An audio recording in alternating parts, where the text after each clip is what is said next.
So I know Mike for over 20 some odd years, working at AIG and at Star. But a couple of things maybe some of you don't know. Back in the day, the presidents of SIFN only had a one-year term. I believe that, well, Mike was the second president to have a two-year term. I was the first. Was he the first? I was first. No, he wasn't. Based upon what it said, I looked it up. I'll show you. You can tell accuracy really matters. But anyway, and basically during this term, the annual meeting was always held in Florida. We always had a good time, even though it rained most of the time. And basically, there was a hurricane at the hotel where the SIFM meeting was to be held. Mike being the president, within 7 days, I believe it was able to get a new hotel, new site, get it all set up, which was one of his accomplishments and stuff. The other thing is, as I said, he also worked on the idea of having 2 years for the president to basically have a term. And his reasoning was he felt 1 year was not enough for the president to be able to put in all the different things that he really wanted to put in. And it just went too fast. August just went too fast. He also, with other people, also with other people, I might shut it off. John, we haven't had a ITSC this long time. What?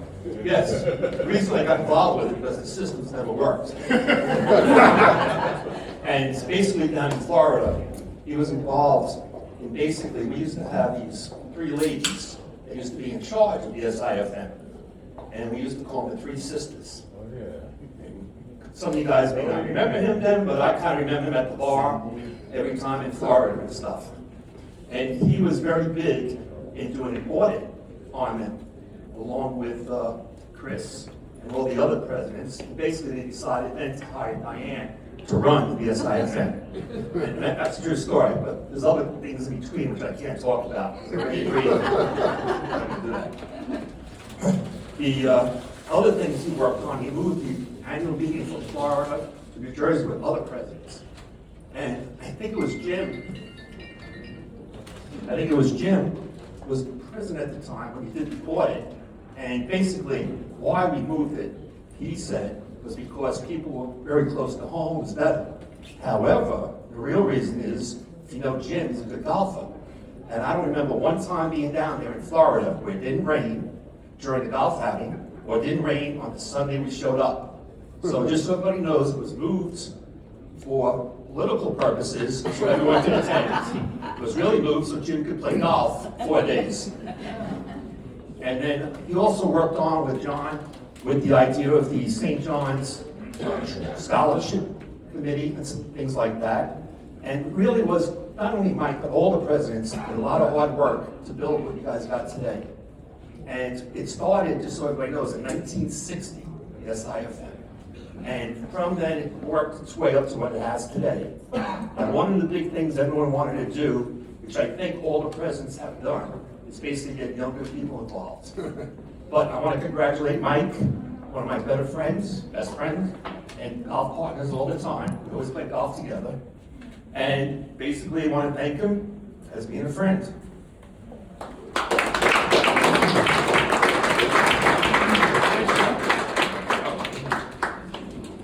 Thank you, John. Are we giving John you a microphone?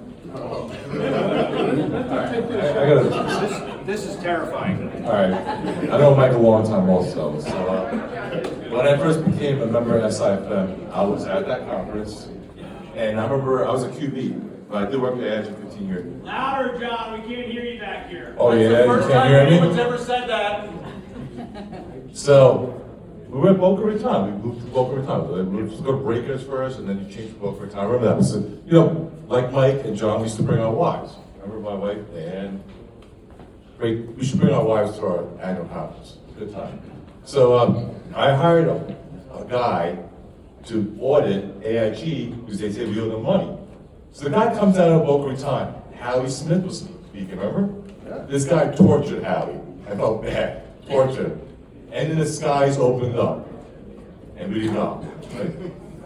But thanks, Mike. Mike's done a great job. And it is what it is today, because of Mike. No. Thank you.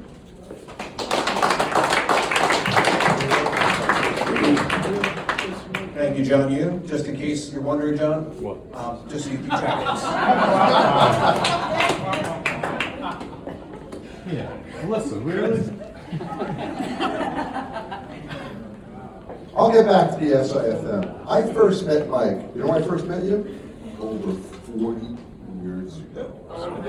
At a little firm called Coopers and Lybrand, now PwC. I never worked directly for Mike at Coopers and Lybrand. He was my file reviewer, which meant every 6 months or so I'd go to Uncle Mike. He'd look at all the performance reports I got. He'd say, hey, it looks like you're doing good with this, not so good with that. And he'd give me guidance. I cannot recall a single thing he told me in terms of guidance, but it looks like you went that okay. I did okay.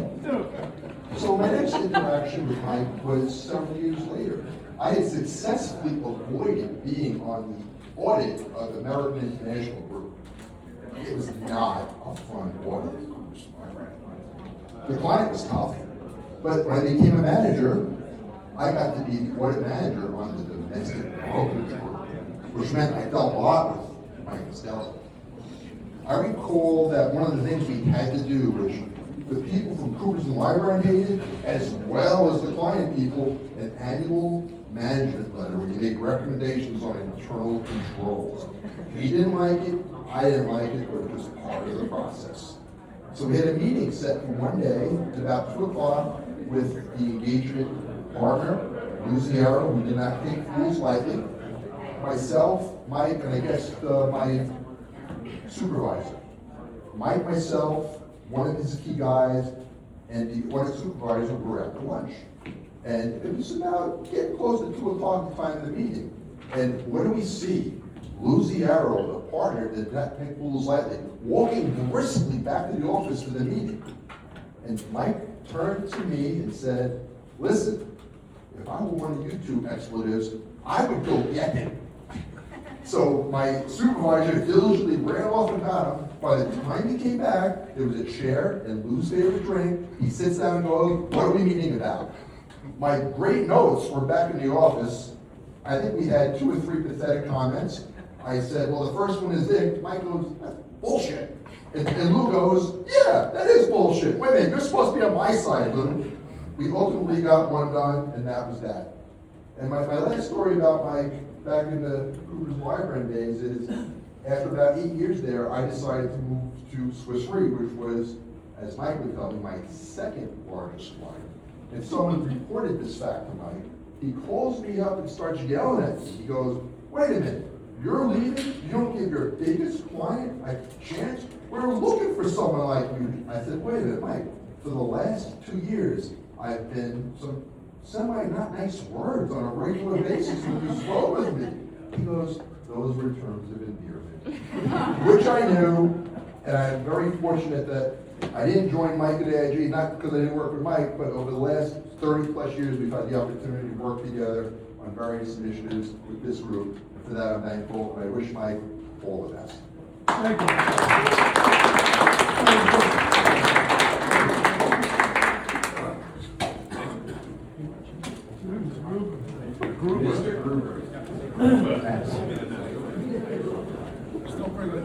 No, there's no conversation.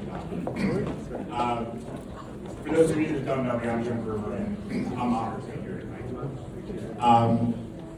Mike has been one of the most influential people in my career. I don't think you... I'm sorry, yes, Mike has been one of the most influential people in my career. But I wanted to start with, has anybody seen Mike's online presence? It doesn't exist. Okay? And there's a reason for that. Because that's the way Mike operates. Mike operates behind the scenes. He's loyal, he's trustworthy, he's honest, and he'll fight like hell for you. You just don't know it. It's sad. You know, at times you're getting beaten up. What do you want? But he's helping you grow, he's helping you learn, he's helping you develop. Mike, in 2003, when I got into Seco, I got this letter from Mike. It said, "Welcome to Seco. Let me take you to lunch or dinner." So we went to dinner. Took us like 2 months to get it set up because Mike was busy. Of course, I was available every night, but he wasn't, which is the way things operated. It was on Mike's time, which was great. But I've never forgotten what he taught me at dinner that night. And he talked about being an executive in the world's largest insurance company and what our mission was. And I've thought about a lot of that over the years because, as you all know, it was a wild ride in those years, and it's been a hell of a 30 years since then. But Mike taught me what loyalty was about, what friendship was about, and what being committed is. And Mike, I can't tell you how much you've meant to me. Thank you.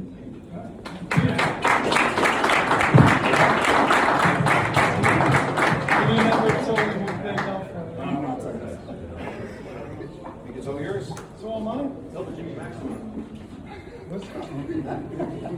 Becky. Okay, well, hello, everyone. Thank you all for being here tonight. I'll try and keep this brief, because as you could tell by the people that have had some comments to make, I could go on and on and on for quite a while if I really wanted to. But I'm truly humbled and honored to be presented with this award tonight. It really means a lot to me. As many of you know, maybe a lot of you know, I've been with the SIFM for, fact check me please, I think it's close to 40 years. I know it's over 35, but I don't have the exact number. And that's all started with a firm called Coopers & Lybrand, which is now part of PricewaterhouseCoopers, where Mr. Gruber is now getting employed by, I guess. Okay, and then it went into AIG, and for the last 20 years, it's been with Star Insurance. Throughout that time, I worked very, very closely with Mr. Greenberg, Mr. Howie Smith, who I'm ultimately grateful to, both of them. When I joined AIG, Hank Greenberg told me, he said, in an audit committee meeting, I had to hand out some pamphlets of what we were going to be talking about, and I was still at Coopers at the time. And he looked at me and he said, we've taught you quite a bit. And he took the paper and the meeting went on. And not too long into the future past that, I was then working for AIG. And I'll never forget that.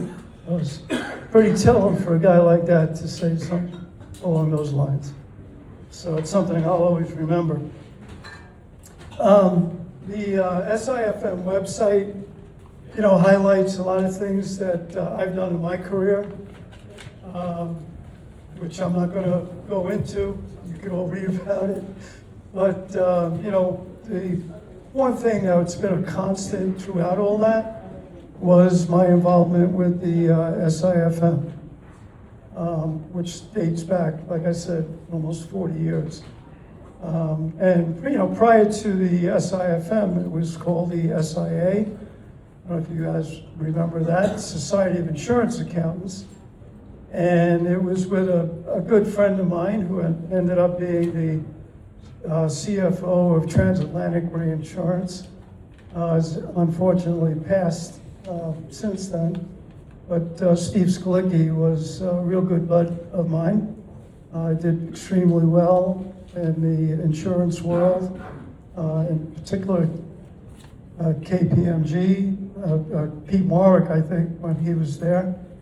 Then at Coopers & Lybrand, and then at AIG, and then on to Transatlantic. But he was the one that spearheaded the change in the name of the organization to the SIFM. So I thought it would be important as a little factoid for people to know about.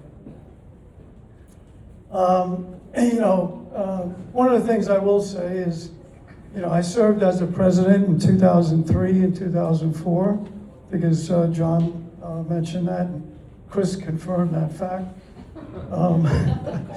But, that was an experience highlight in my career. That being said, I've also taken great pride in working with the past presidents that were before me and past presidents that were after me in helping the organization do what it has done. And one of the things that, if you really sit back and think about it, and maybe you don't have the years of perspective that I might have, but if you really look from the time you got involved to where we are today, this society is always remarkably kept current with all the things that are important to financial people in the insurance industry all the time. They're always on top of it. And so just think back what happened in the last 35 to 40 years, and I really don't need to say much more.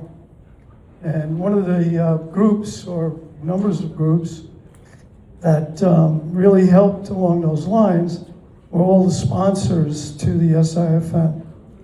And, without those sponsors, and I was one of them at a time, this organization wouldn't be what it is today. So hats off to all the sponsors that have been there over the years and continue to be supportive of our direction and what we do at the SIFM. So with that, I'd like to thank you all. Very, very honored, privileged to know as many of you as I believe I do. This award is very, very meaningful to me. Something that you don't think about, but when you hear some of these comments from people that I work so closely with, very meaningful. So thank you.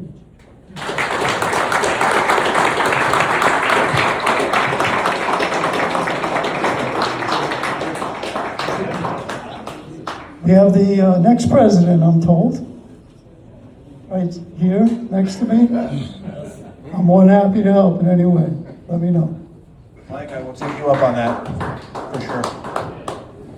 So one of the things that Mike had mentioned is actually his want to stay involved and mentor. So he's talked about his engagement with past presidents and future presidents and board members of the SIFM. And one of the things that we had chatted about at our board meeting today was actually looking at our role in the insurance industry for career development, right? So getting engaged with folks in the insurance finance industry below the executive level and giving them opportunities to meet folks at their level, to come to career development opportunities. Mike is one of a few folks who has offered to serve in a mentorship capacity, so be on the lookout for an announcement around that, because hey, when somebody offers help, you take it. So thank you again, Mike, for that offer, and congratulations. Thanks, You deserve it. appreciate it.